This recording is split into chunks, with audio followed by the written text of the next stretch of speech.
रहस्य और साजिश के दायरे में कदम रखें, जहां किंवदंतियां खुलने का इंतजार कर रही हैं और प्राचीन रहस्य उजागर होने के लिए उत्सुक हैं।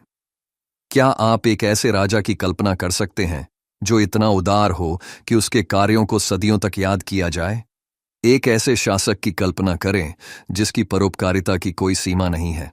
हमसे जुड़ें the tale of the fifth doll, Lilavati के केंद्र में एक यात्रा पर, जहां हर मोड़ और मोड़ आपकी कल्पना को मोहित करने का वादा करता है।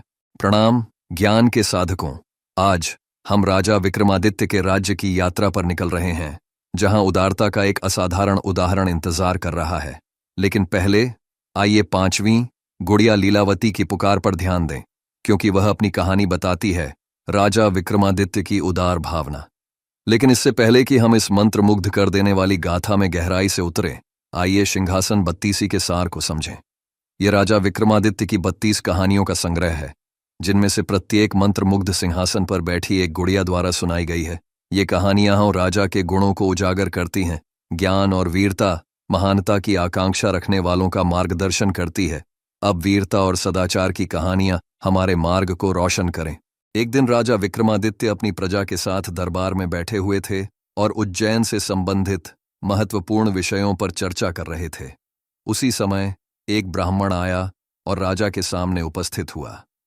जब ब्राह्मण से उसकी यात्रा का उद्देश्य पूछा गया तो उसने कहा, महाराज, मैं पेशे से एक ज्योतिषी हूं। मैंने आपके सितारों और ग्रहों की गतिविधियों का अध्ययन किया है और निष्कर्ष निकाला है कि यदि आप शुभ समय पर महल बनाते हैं तो आप भाग्यशाली होंगे। हर क्षेत्र में सफल और प्रसिद्ध देवी लक्ष्मी आपके महल के साथ साथ आपके राज्य में भी निवास करेंगी। राजा विक्रमादित्य ने उत्तर दिया, मुझे अपने लिए कुछ भी नहीं चाहिए। भगवान ने मुझे बहुत कुछ दिया है, लेकिन अगर महल बनाने से मेरी प्रजा अधिक खुश और समृद्ध हो सकती है तो मैं यह जरूर करूंगा। राजा विक्रमादित्य ने ब्राह्मण को कई सिक्के दिए और उसकी सलाह के लिए धन्यवाद दिया। तब राजा ने अपने मंत्रियों के साथ महल के निर्माण पर चर्चा की। वे भव्य महल बनाने के लिए उपयुक्त स्थान की तलाश करने लगे। जल्द ही उन्हें शिप्रा नदी के तट के पास एक जगह मिल गई। महल के निर्माण के लिए सर्वश्रेष्ठ वास्तुकारों और मूर्तिकारों को नियुक्त किया गया था। जल्द ही महल पूरा हो गया। इसमें लगभग 30 खंभे और 4 बड़े द्वार थे।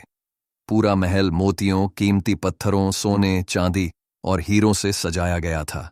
जब राजा विक्रमादित्य महल देखने गए तो इतनी भव्य कलाकृति देखकर आश्चर्यचकित रह गए। वही ब्राह्मण भी उपस्थित था जिसने सलाह दी थी। वह भी उतना ही आश्चर्यचकित हुआ और बोला, ओह, कितना सुंदर महल है, काश यह महल मेरा होता। राजा विक्रमादित्य ने ब्राह्मण की बात सुनी। अपने उदार स्वभाव के कारण उसने तुरंत ब्राह्मण से कहा, अब से यह महल तुम्हारा है, मैं इसे तुम्हें देता हूं। ब्राह्मण को अपने कानों पर विश्वास नहीं हुआ। उसने सोचा कि वह सपना देख रहा है, लेकिन विक्रमादित्य ने अपनी बात दोहराई। ब्राह्मण खुशी से अवाक रह गया और हाथ जोड़कर राजा के सामने खड़ा हो गया। राजा ने उसके कंधे थपथपाए और अपने महल में लौट आया। ब्राह्मण इस अविश्वसनीय समाचार को अपनी पत्नी के साथ साझा करने के लिए उत्सुक था। कुटिया के द्वार पर खड़ी उसकी पत्नी ने जब ब्राह्मण को खाली हाथ लौटते देखा तो बहुत क्रोधित हुई। वह चिल्लाई, आपने हमेशा कहा था कि हमारे राजा विक्रमादित्य जितना उदार कोई नहीं है। अब उनके शानदार महल का निर्माण पूरा हो गया है, वह आपको खाली हाथ कैसे लौटने दे सकते हैं? मैं हैरान हूं। ब्राह्मण ने अपनी पत्नी से कहा, तुम्हें पता नहीं है कि हमारा राजा कितना उदार है? उसने मुझे अपना शानदार महल दिया है। ब्राह्मण की पत्नी को अपने कानों पर विश्वास नहीं हुआ और उसने सोचा कि वह सपना देख रही है। उन्होंने अपना सारा सामान पैक किया और महल में चले गए। वहां पहुंचने पर ब्राह्मण की पत्नी इतना सुंदर महल देखकर आश्चर्यचकित रह गई। अंदर वे गहने, मोती, हीरे, चांदी और सोने को देखकर चकित रह गए। उन्होंने विभिन्न कमरों की जांच की। आधी रात को उन्हें एक अजीब आवाज सुनाई दी। वो दोनों उठकर बिस्तर पर बैठ गए। कमरे में एक अजीब सी रोशनी भर गई, लेकिन कुछ दिखाई नहीं दे रहा था। अचानक उन्हें एक आवाज सुनाई दी, मैं धन की देवी लक्ष्मी हूं। मैं आपके लिए भाग्य बनकर यहां आई हूं। मुझे बताएं कि आप क्या चाहते हैं। यदि आप चाहें तो मैं इस महल को धन, सोने और गहनों से भर सकता हूं। आवाज सुनकर ब्राह्मण और उसकी पत्नी डर से कांपने लगे। वे देवी के दर्शन नहीं कर सके। ब्राह्मण की पत्नी बेहोश हो गई। ब्राह्मण ने कंबल ओढ़ लिया और प्रार्थना करने लगा, देवी ने अपनी बात दोहराई, लेकिन ब्राह्मण को पसीना आने लगा। देवी लक्ष्मी उसे मूर्ख समझकर क्रोधित होकर चली गईं।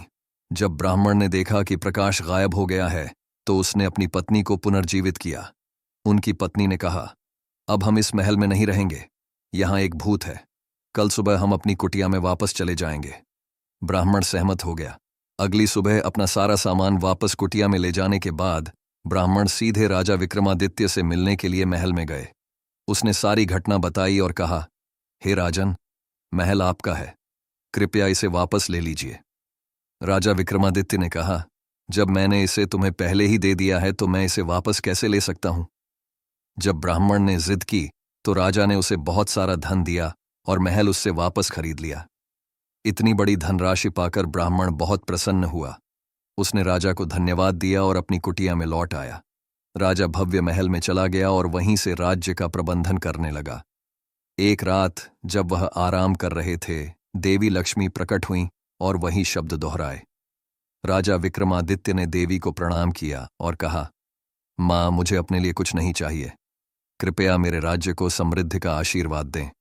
ऐसा ही हो, देवी लक्ष्मी ने कहा। सुबह होने पर मंत्रियों ने राजा को बताया कि राज्य में हर जगह धन बांटा गया है। विक्रमादित्य ने कहा, सारा धन राज्य के खजाने में रखो, इसे प्रजा में समान रूप से वितरित किया जाना चाहिए। मंत्रियों ने राजा की आज्ञा का पालन किया।